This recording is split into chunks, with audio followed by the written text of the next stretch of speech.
Well, good evening and welcome to Tucker Carlson tonight. And of course, Happy New Year. America lasted yet another 12 months as the best country in the world, but it was a turbulent year, and 2018 could be even more so. So later tonight, advice on how to thrive over the year ahead, no matter what happens. But first, this country's largest state has taken another dramatic step toward disunion and open defiance of the federal government. As of yesterday, California is now a sanctuary state. It's the nation's first. All police statewide in California are banned from asking about a suspect's immigration status or cooperating with federal immigration officials. Landlords are banned from reporting the legal status of their tenants. Colleges can't monitor the immigration status of the kids they enroll. These new measures augment the state's many existing laws, all designed to enable illegal immigration. Illegals in California already are entitled to receive a driver's license, in-state college tuition, free health care for their children, and more. They don't need to have a job. They don't have to know English. It doesn't matter even if they have a history of crime, even violent crime. In California, illegal aliens are now a protected class. And maybe more significant, the state itself is now in direct opposition to this country's most basic laws. 55 years ago this month, Governor George Wallace took his oath of office and pledged resistance to federal authority, effectively declaring Alabama its own country. You know the history. Well, Governor Jerry Brown of California has done something similar this week. Travis Allen is a Republican in the California State Assembly, and he joins us tonight. Mr. Allen, thanks for coming on. Thanks so much, Tucker. So California is the biggest state, but it's still a state, not a country. How can it have its own immigration policy? How can it redefine citizenship when it's not a country? Simply put, it can't. This whole sanctuary state is entirely illegal, and we're actually welcoming Trump and Sessions to come out to California and take them to court. But how does this end? I mean, when states declare publicly, we're not following the laws of the country, we're making our own laws, and there's nothing you can do about it. I mean, that sounds like the beginning of a schism, a split, a war. Without a doubt. I mean, California truly has become the center of the quote-unquote resistance to the president and everything that seems to make common sense in the United States. So with Jerry Brown's recent action of the sanctuary state, Californians don't even agree with this. But the politicians that are running the state in Sacramento, keep in mind the legislature up until just recently was 2/3 Democrat, and all of the statewide officers are Democrat as well, passed this law, even though Californians are absolutely against it. What's so striking in the specific case of California is that the state is hemorrhaging its middle class. They're moving to neighboring states, north and east, in huge numbers. And it's been written about a lot. The state doesn't seem to care. And even as this happens, seems to be importing a lot of new, much poorer, less educated people. What's the thinking there? You know, I really don't know that there is a thinking there. You know, a lot of Sacramento and San Francisco exists really in its own bubble. The numbers came out just recently. 243,000 Californians have left in just the last few years, taking about $8 billion with them. And in their place, of course, now we have this burgeoning illegal population, which now, as you mentioned, has protected class status. And it gets very bad because, you see, this is California taxpayer dollars being used to shelter criminals who are committing crimes while they're here. And these aren't small crimes. We're talking assault on a police officer, domestic battery, animal cruelty, possession of concealed weapons, biological agents. I mean, these are real crimes, and yet Jerry Brown and the California Democrats want to essentially ignore federal immigration law and protect these people at California's expense. And that's just wrong. But ignoring immigration law is not the same as ignoring other kinds of law, because it gets to the deepest question about any country, which is who's a citizen and who's not, who deserves to be here, who doesn't, what are borders. And so California can't, your governor can't expect this to go ignored. You can't just decide you're not going to enforce the borders and expect Washington to do nothing. Is there a showdown coming? Absolutely there is. I mean, this is truly, it's a bluff. And it's up to the president and Jeff Sessions to step in and call the bluff of Jerry Brown and all the California Democrats that are passing these unconstitutional laws. And keep in mind, too, you know, a lot of people around the country say, well, you know, everybody in California is liberal, they're Democrat, and that there could be nothing further from the truth. You know, there's actually more Republicans here in California than in any other state. And past that, forget about party lines for a moment. 74% of Californians are absolutely against sanctuary state, including 65% of Latinos. Well, why would they be for it? I mean, the middle class isn't leaving California because it's thriving. The infrastructure is a mess. The schools are terrible. There's more poverty in the state than any state in the union. I mean, is there a connection, do you think, between the state's immigration policies and the direction of its economy? Without a doubt. And I mean, really, you have to go back a couple of decades. The California legislature has been dominated by Democrats by 39 of the last 40 years. Yeah. The Brown family has run California for 24 of essentially the last 50 years. So you need to look no further than what has been going on successfully. We had driver's licenses for undocumented immigrants, people who are here illegally. And now this is really just the next step. Now it's a sanctuary state. All of these things are unconstitutional, but the California legal system is broken. The California political system is broken. That's why we truly need Washington to hear this message and come to California, sue California, take them to Supreme Court, and let's get the Constitution enforced, because there's a lot of Californians here that want to be protected. Until we get a new governor in the state, you know I'm running to be the next governor of California. Until that happens, we could actually use some help from the national guys. Well, and it affects the rest of us, too. Assemblyman Allen, thank you very much for joining us. Without a doubt, Tucker. Remember, what starts here in California usually spreads to the rest of the nation, so let's put a stop to it. Like a virus. Thanks.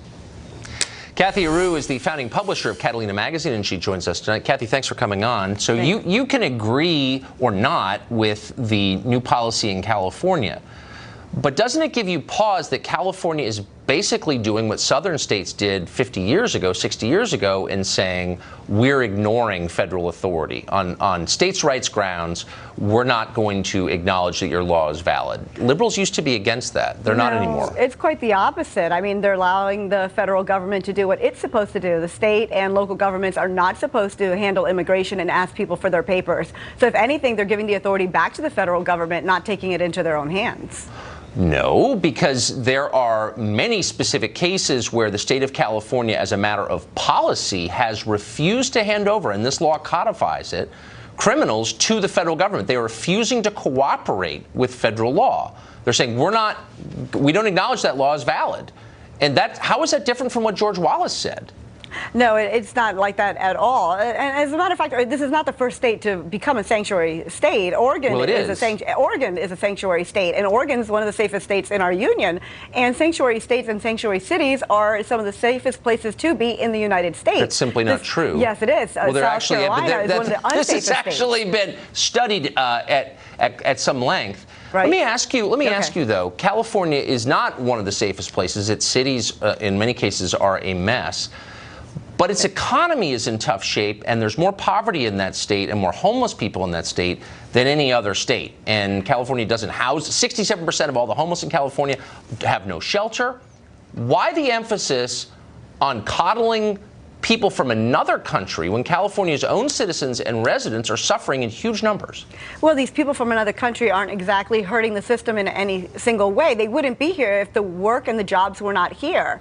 So these people are not hurting our system. Oh, really? Because there are 135,000 homeless people in the state of California. The overwhelming majority have... We're blaming immigrants? Have no jobs, have no homes, are living outside, the overwhelming majority of them, and yet somehow there's a need for more low-wage labor in the state? Why shouldn't the state be attending to their needs before the needs of people who snuck in illegally from another country? Well, they're not coddling. They're not helping these immigrants in any way. These immigrants are here. They're giving them driver's license. Well, slow down. They're giving them driver's license. They're paying for schools. They're paying for health care, infrastructure, and then they're saying the feds. Immigrants pay taxes. No, actually, hold on. Yeah. Every illegal immigrant working in this country is using fake federal documents illegally. That's a felony, by the way. You fake documents. They're not all paying taxes. You know that that's not true. But the point is, why should the state attend to their needs when you've got more homeless people living in California than live in the entire city of Dayton, Ohio? That's a lot of people. Immigrants are paying millions of dollars in taxes. They are helping the state, and they wouldn't be there if there wasn't work. So if there's anyone's problem, are the corporations that are hiring these immigrants. But what about the Californians who were born there, or who are naturalized Americans, who were born somewhere else but came here legally, who don't have work, who are, again, living outside? Why isn't their plight priority number one? Why is it that of the illegal alien? Why is that person's plight more important? Who's to say their plight isn't number one? The undocumented person's plight isn't number one. It's simply being a sanctuary state means that they're not going to take the time from these people who will call in a crime, that they're not going to tell these people you're not wanted here, you're not working, you're not being productive, you're not helping our society. They're just saying, be part of our community, call in the crimes, join our community, feel safe here. Wait, hold on. Why didn't the governor just sign a law designed to help the more than 100,000 people living outside in California, the American citizens living outside, dying outside? Why didn't he sign a law helping them? Well, he's helping everyone by making these people feel welcome in his state. He's helping everyone. But how does it help them? Hold on. How does it help Americans, or Californians in this case, without jobs, to welcome people to work for less than they would make? Undocumented immigrants are not hurting anyone's jobs. They're not taking away anyone's jobs. As a matter of fact, we need more worker visas for these people. We just don't have a system that allows year-round worker visas. I'm sorry. I'm really trying to be patient. I'm trying to track with you logically. Of course. How is it that when you have a huge pool of people who are unemployed, it's helpful to those people, the American unemployed, to bring in a whole lot of other people and give them jobs? How does that help the unemployed in America? I'm totally baffled. What's hurting is that technology and the manufacturing jobs are gone, and technology is what's hurting workers in America. It's not the undocumented immigrant. Okay, so if technology is making all the low-wage jobs go away, then why are we letting in hundreds of thousands, nationally, millions of people with no skills, tech skills at all? We have immigration's at an all-time low. So it's not at an all-time low. That's a made-up statistic. It's not a made-up statistic. It's utterly false. It was actually bigger in the 70s. Okay, but so it is lower right now than ever. That's not true, actually. Yes, I know the numbers. But let's just, in one sentence, if technology is making it harder for people who don't have advanced tech skills to find work, why in the world are our politicians letting in millions of people with no tech skills at all? Well, because they're probably needed. They're needed. But you just said they weren't going to be needed because they're going to be displaced by technology. Well, right now they are needed. These workers are needed year-round, and we need visas for these type of workers, and we need for them to feel comfortable in our country. Okay. Thank you, Kathy. I appreciate it. Thank you.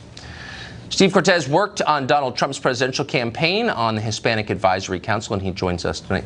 Thanks a lot for coming on tonight. I appreciate it. So you sort of press a little bit on the economic rationale for this, and no one's attacking immigrants. I'm certainly not. But you got to kind of wonder about the motive. If you have someone arguing simultaneously that technology is making low-wage jobs disappear, and that's true, and at the same time arguing we need millions more low-wage workers in this country. What is the actual motive here? Right. No, you can't have it both ways, Tucker, and you're exactly right. And by the way, I say this as an Hispanic and as an immigrant son. No one suffers more from illegal immigration than Hispanic Americans, whether they be native-born or legal immigrants. And legal immigrants go through a difficult, long process to become American citizens. So they are the most cheated when we allow and tolerate illegal immigration. But to your point, too, of what's the motive here? Why does the left want so many illegal immigrants? Why do they want amnesty? Let's just be honest about it, Tucker. They want their votes. They think the more amnesty they grant, the more votes they will get. They're having a hard time in America. They've been in systemic decline, particularly in the state houses of American elections. And they think one way to reverse that is millions of new workers, millions of new who will flood the workforce. And as you said, create an unnaturally low wage to compete with American workers, many of them Hispanic. They don't care about that. But they will also get millions of new votes. So it is a crass political calculus which they've engaged in and which they're pursuing. And let's be honest about it. See, I don't want to believe that because it's an inversion of the duty of government, which is to look out for its own people, its own citizens. And here you have a state, California, where the middle class is literally running away and enriching all the neighboring states and being replaced by poor people with no skills who aren't even here legally. That seems like the opposite of what the government should be doing to its own people. Well, Tucker, of course it is. Which is why, by the way, we need, listen, I love immigration. I'm not anti-immigrant, far from it. It's why we need to move to merit-based immigration. Chain migration has been a disaster for this country. Exactly. It's a disaster for our economic security, for our national security. The visa lottery system is an insanity that has to be ended yesterday. We need to move to an immigration system that makes sense for America, people who bring drive and skills and who love our country and love our values. That's where we were historically and where we need to be again. But without chain migration, California would be the California that voted for Ronald Reagan twice. I mean, it's had massive political upside for the Democratic Party. No, and again, I think that's the crass calculus that the Democratic Party is engaged in. And you know what, too? Your earlier guess is right. We should take heed here because often what happens in California, whether it's fashion or television or politics, what happens there does bleed into the rest of the country. And we should take notice. Do we want to become California, which right now is in many ways a third world place? It's a place of incredibly rich elites and then incredibly impoverished, dependent underclass. That's what the Democratic Party wants to create through mass migration, through chain migration, through illegal immigration. That's not the America that we want to live in. It's not the America that Hispanic Americans want to live in. Totally right. And if you're in Santa Barbara or Pacific Heights, you don't even see it, but it's there. Steve, thank you for that. That was really interesting. Thank you.